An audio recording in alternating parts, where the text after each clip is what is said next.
In the eternal cycle of creation and destruction, the universe moves through ages where dharma, righteousness, and adharma, chaos, were always in conflict. Whenever adharma grew too strong, when the innocent suffered, when demons gained unnatural powers, or when nature fell out of balance, humanity prayed for help. Hearing these prayers, Lord Vishnu, the preserver, took different forms to protect the world. Each avatar had a different purpose, sometimes to save the earth itself, sometimes to restore moral balance, sometimes to guide humanity toward the right path. Across ages, he appeared as Matsya, the fish, Kurma, the tortoise, Vara, the boar, Narsimha, the man-lion, Vamana, the dark Brahman, Parshuram, the warrior sage, Rama, the ideal king, Krishna, the divine guide, Buddha, the enlightened one, Kalki, the future warrior who ends the age of darkness. Now we are gonna discuss about first avatar, the Matsya. During the age of Satyayug, there lived a noble king named Manu, a devoted follower of Lord Vishnu. For many years, Manu performed intense penance with only one wish in his heart, to behold the Lord with his own eyes. His devotion was pure, and his life was guided by duty and compassion. As time flowed on, the Satyayug neared its end. According to cosmic law, a great flood was destined to come, one that would dissolve the existing world so that creation could begin anew in the next Yug.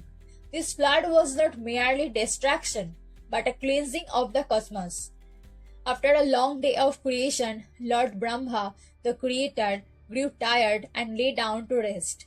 Soon he fell into a deep sleep. While Brahma slept, an Asur named Hayagriva emerged mysteriously from Brahma's nose. Realizing that the creator was unguarded, Hayagriva saw an opportunity to gain supreme power. Through intense concentration, he absorbed the knowledge of the Vedas, the sacred scriptures that uphold dharma and cosmic order. Carrying this divine knowledge, Hayagriva hid himself in the depths of the ocean, believing knowledge in his control would bring darkness to the coming age. Lord Vishnu saw this and knew that both life and knowledge had to be protected. His gaze fell upon Manu, whose devotion and sense of responsibility made him worthy of divine trust. Vishnu decided to appear in a form suitable for coming flood, as a great fish, the Matsya avatar. One morning, while Manu was offering water to the river, a tiny fish spoke to him, asking for protection. The fish pleaded that larger fishes would devour it if released. Moved by compassion and guided by his duty as a king, Manu gently placed the fish into his kamandal, a small water jug carried by sages. After that night, Manu awoke to a powerful voice calling for help. Rushing to his kamandal, Manu was astonished to see that the tiny fish had grown enormous and was struggling for breath. Quickly, Manu brought a larger vessel. The fish thanked him but soon outgrew that vessel too. Again and again, the fish expanded, no container able to hold it. Realizing something extraordinary was unfolding, Manu carried the fish to the river and released it. Yet even there the fish grew until it filled the entire river. Manu moved it from river to river, but the fish continued to expand.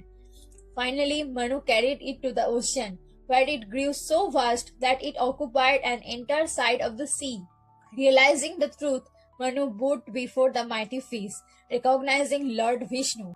Vishnu revealed the coming flood and instructed Manu to build a strong ship.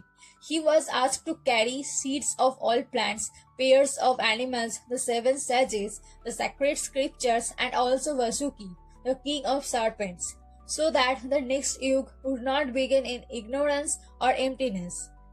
While Manu prepared, Vishnu, in his Matsya form, swam across the cosmic ocean to fulfill the second purpose of his incarnation. In the deep waters, he found Hayagriva guarding the stolen Vedas, and he defeated Hayagriva.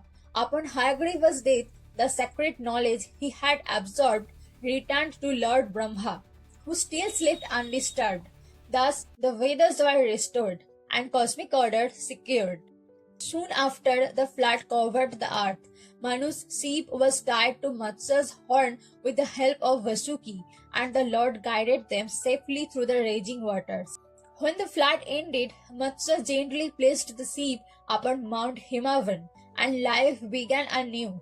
Through the Matsya avatar, Lord Vishnu preserved not only living beings but also wisdom, balance, and dharma, ensuring that the future of the world remained guided by the truth.